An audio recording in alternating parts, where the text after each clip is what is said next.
అస్సలాముఅలైకుం. నమస్తే నాన్న. నిన్న మీకు చూపించాం కదా, మా మేతవామికి ఎవరో నిప్పు పెట్టారు.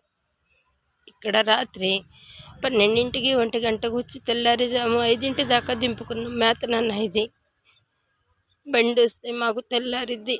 నైటల్లా మేలుకొనల్లా మేము గడ్డి దింపుకున్నాం నాన్న. 4-5 లక్షల రూపాయల గడ్డి ఎవరు నిప్పు పెట్టారు. నిన్న మీకు వీడియో పెట్టాం కదా, ఇది చూపిద్దామని చెప్పి చూపిస్తున్నాను. బండి వచ్చిన కాడి నుంచి కొంచెం తెల్లారుజామున 6 దాకా తాతయ్య నేను కంటి మీద కొనుక్కు లేకుండా మేలుకొని ఒక బండికి 90,000 80,000 డబ్బులు ఇచ్చి చేసాను నాన్న. చూడండి ఎలా తగలబెట్టారో, ఇంకా కాలుతూనే ఉంది.